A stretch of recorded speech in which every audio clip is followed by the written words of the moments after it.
I'm getting impatient. It's time for me to use all my strength and end this fight quickly.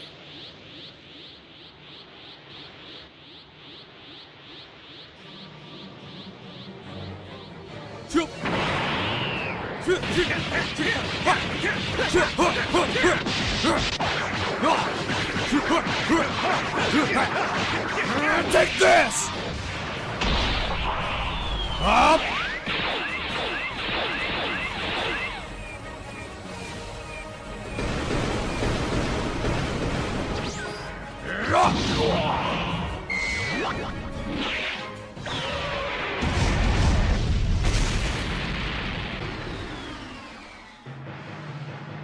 After rewatching this scene several times over, it came to me that this transformation or this ability that uses his ki and explodes his strength and speed really quickly, really drastically, is very reminiscent of Kaioken. It almost seems Kaioken-esque the way he fights. When he attacks Bardock, he literally goes in extremely fast and quick to the point where Bardock is pushed back. His facial expressions show he is not comfortable fighting in this intense space, and this isn't something that he's used to. Everything coming from this guy is fast, devious, and extremely impactful, and it makes sense because he did say that he was going to end this as soon as possible, as quickly as possible, maybe thinking that the Saiyans, the longer they last in battle, the better they are. He's trying to be strategic about this combat.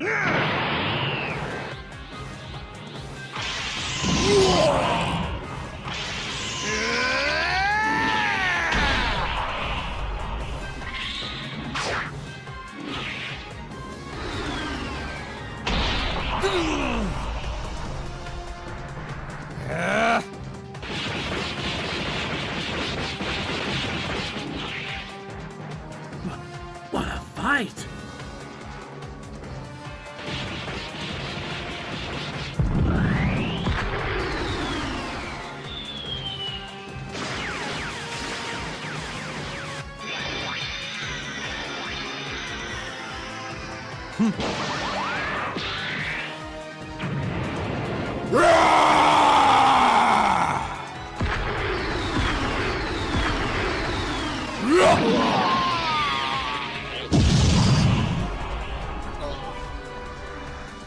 I knew he wouldn't stand a chance against Commander Delu. This is what I'm talking about. This guy's ability, his base ability, the way that he uses ki is basically Kaioken. He doesn't say Kaioken, he doesn't use it and it hurts his body, at least not in any sense that we can see right now. It's just the way that he basically acts. He's basically Broly. Broly, his ki keeps going maximum. His ki makes him stronger. So the longer he fights, the longer his ki builds up slowly and it becomes even stronger.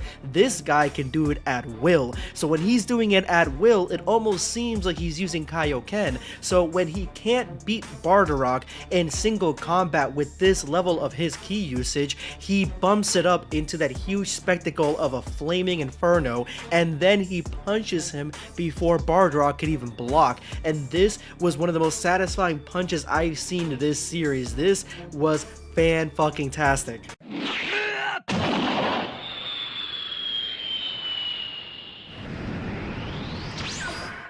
What the?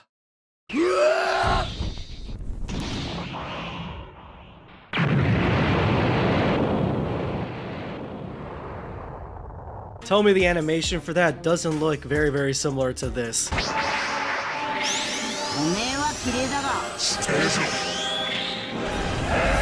If you weren't sure, Etwalik actually drew both of these. He animated both of these. This is just his newest animation, Goku vs Saitama, but very reminiscent, and honestly, again, cool to see the process of growth for this animator. Finally, it's Saiyan's down.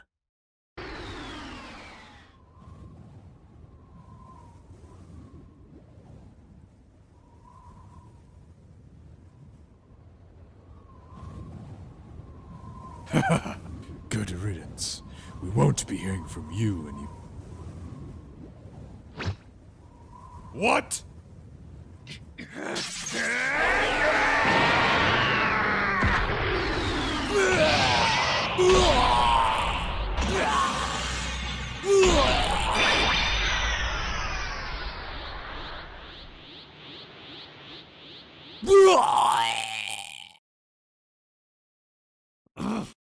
So he transforms into Super Saiyan for the first time, and I'll be honest with you, this is the biggest low-key Super Saiyan transformation that I've ever seen. Like, there's not even really any build up to it, really. There's not an epic moment of your best friend getting killed. There really isn't anything besides him just like deciding, all right, I guess it's Super Saiyan time. So I guess maybe he could have gone in it the whole time, or maybe he felt like he had access to it, and since he was like bleeding into it essentially, or Super Saiyan was bleeding into him, he could just access it at this point to kind of get the upper hand. But it's kind of low-key, but it fits, honestly. It fits Bardock and his character, especially since we got hints of it the last couple of episodes, which you guys should check out in the description below in the top comment. You're going to pay for that! I'll never forgive you!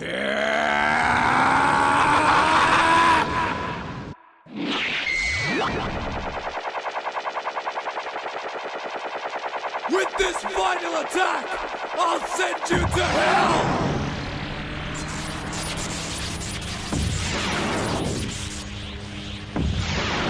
I don't care even if I destroy this planet! As long as you're reduced to ashes! Prepare yourself! He can't be serious. I think it's about high time I got the hell out of here. Yo, that foot soldier, the random guy that's just watching, is like one of my favorite characters at this point. He's hilarious. He's like, why am I sitting here watching this again? Like, this could actually be dangerous. And the fact that the commander is willing to destroy his emperor's home world just to kill Bardock because he punched him and transformed or whatever. Honestly, I would kind of want to see what the consequences are for this guy if he did destroy this planet. Like, is the emperor just sitting there in his throne and then the planet gets dissolved around him and he's just floating in space? He's like, what the hell just happened? Like, I kind of wanted to see that.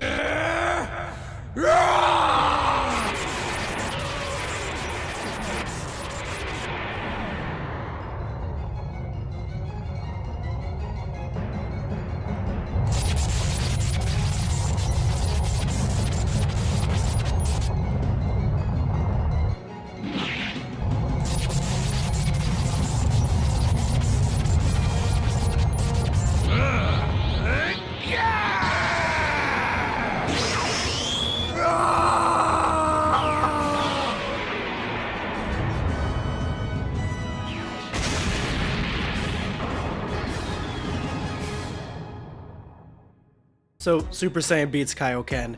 This guy wasn't even a fraction of what the power of Bardock is in Super Saiyan transformation. Like, he disintegrated that death ball instantly and then completely took him out of the fight, took this commander out of the fight right away. Like, this Super Saiyan Bardock is a complete beast.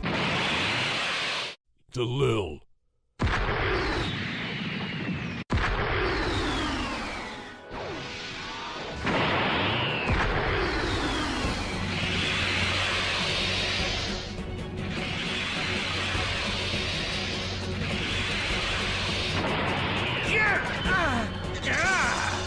What's happening to me?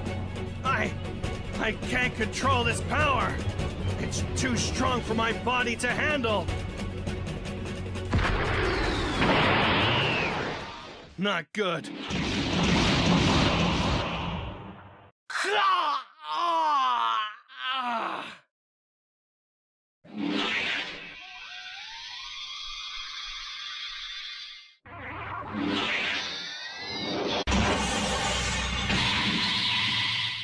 Brother, why are you here? That was close. It came at just the right time.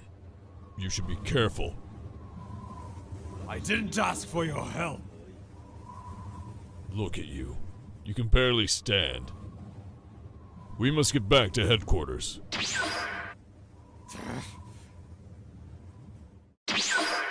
I fucking loved that. I love these guys, these commanders. First of all, they're brothers, so this whole thing seemed believable because Bardock was going in for the kill, and the green one, he knew it, and so he came, and just at the worst possible time, transformation of Super Saiyan is too much for Bardock to handle, and like, that is such a cold open that he didn't even waste any time. I love this because it's showing us other species in the universe that are either on the same page as a regular Saiyan, like a base form Saiyan, or can go as strong as that Super Saiyan. I like that because in regular Dragon Ball, literally Super Saiyans and Saiyans is usually the strongest ones. That's what everybody really focuses on, and so in this animation, we get to see what other races can do and how strong they can be against Saiyans. It's awesome.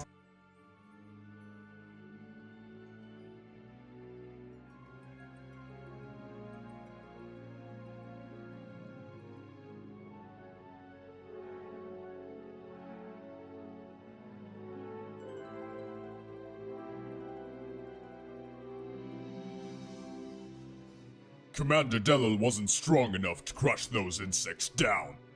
Luckily, his brother was there to help. Tell me, Juja, did you ask him to keep the Saiyan alive? I did. I think we may need them alive.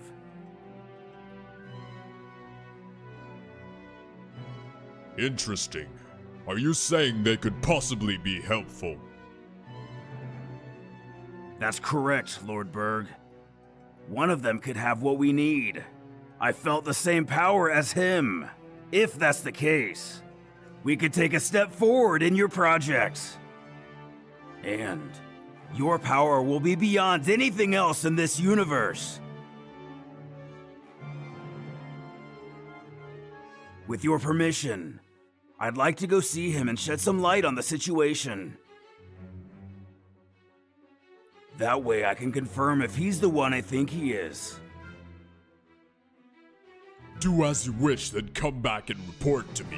I do hope you're right about this Saiyan. So I don't know if you guys know this or have been paying attention to my last two videos, but Juja is the blue one. He betrayed the Saiyans, and Mondo Cool, one of my boys, he actually voices him. And this is like, when I heard him, before I heard him and it just kind of sounded like this character Juja, this is the first time that I can actually hear Mondo's voice in this character. So yeah, it's really cool to hear that. But now we get to see what the plan actually was for the Saiyans, that Lord Berg actually attacked the Saiyans, let them live, let them want revenge, because he's looking for a Super Saiyan to come and hunt him down, so that way he can use his power to do whatever he's doing with that guy in the tank.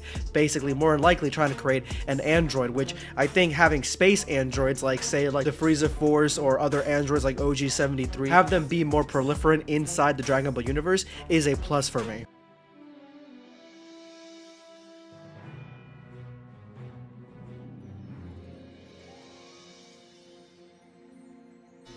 Your Highness, I have bad news to report. The device on Bardock's combat suit doesn't respond anymore. Could that mean it's been destroyed by the enemy? I'm afraid so, and he also forgot to take his medicine with him. I fear the worst for the success of this mission. We need to send some backup to help them out. This situation is bad. I shall not rest until I get my revenge. I will take care of everything, personally. It's always fun to hear myself in animation format. I'm the old man, if you guys didn't know, in this. But now we get a little bit more on what's going on in the court, because remember, this is a special mission against a evildoer or a adversary that could wipe out the Saiyans completely. So it's cool to get this sort of scene from the Emperor himself, and I would assume his vizier, his advisor. And now we know that Bardock, he needs some medicine for some reason. Maybe he has a heart virus, maybe there's something wrong with him, I don't know, but it's interesting to add on to this.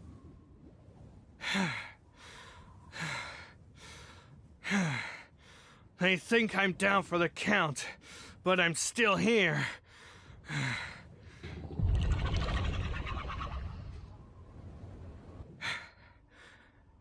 They're back so soon?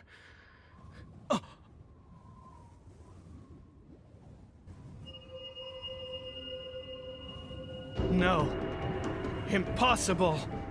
It can't be him. I won't believe it.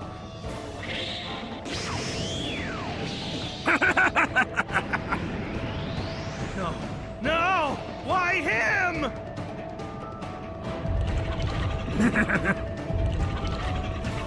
Why? Why would he be here? Am I dreaming? That's a really cool entrance for Juja. The only thing that I can think of is that either Bardock knew Juja, knew he was helping the same people, and now sees him here and is like, what the hell, are you betraying us, kind of thing? Or he knows the abilities of Juja, which in this kind of makes it seem like he does something with hypnosis or illusions, hallucinations. So that's something that Bardock's not very good at, and maybe that's why he's scared, or at least, you know, a little bit worried about this fight. Anyway, this was great. Can't wait to see episode 4 that's coming up next. Subscribe for more content. Or perish.